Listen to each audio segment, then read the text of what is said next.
Okay, when you start off in the spring, the best thing you can do for your garden is to make sure your soil is good. Absolutely, and we're here right now adding organic matter to this wonderful garden. This is Green on McLean. We're back at Green on McLean for Absolutely. 2013.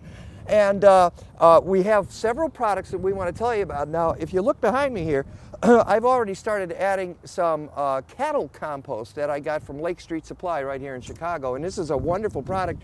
If you look at it, it's cattle compost that's already been decomposed to the point where it's very mellow, and you can put it right in the garden, and you can probably plant right into that stuff. And I've got some more, and we're going to put it in. And if we do it here, what we're going to do is just turn it in a little bit. You can see last year's soil. It's the lighter soil on top.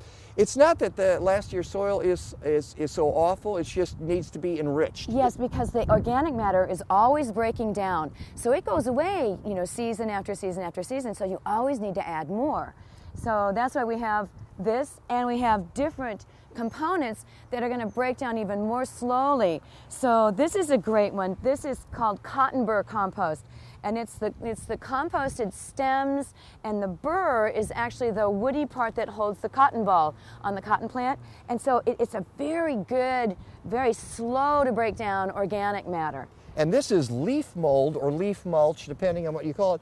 And you know, it's interesting because this is what you get in your yard if you put your leaves in your compost pile. You're going to get this beautiful, beautiful black stuff, and you want it to get it to break down to this point where you can add it right to your soil. Any one of these products is going to be really, really good for your garden. I like the fresh compost, and if you can see back there, we got a big pile of it that we had delivered here for Green on McLean. And one of the things that happened is when they dumped that pile, you could see the steam rising up in it, and that's because the microbes are there working. They're still breaking down the organic matter in there, and that's how you know that you've really, really got a good product. It's breaking down the organic matter, releasing all the elements and the micro elements and micronutrients that the plants really need to get them to grow well.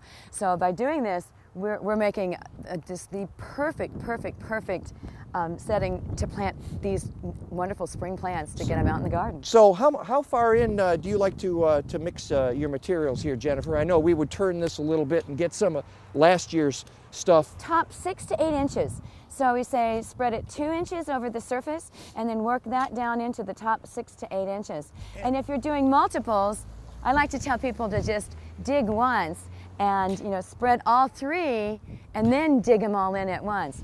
Mike needs to get some exercise, so he's going to dig them in all 3 different times. Why do I always get stuck with these jobs? I don't know what it, but you know, and if you folks are looking at it and saying, well, my goodness, my soil's not like that. It's really hard, and it, you know, you got to understand, this is a raised bed. We gardened here last year, and we brought in good soil last year, and now we're just improving on what we had. All right, I think as soon as I get done, you're going to help me with this at all? Yeah, absolutely. All right, then we'll be able to plant.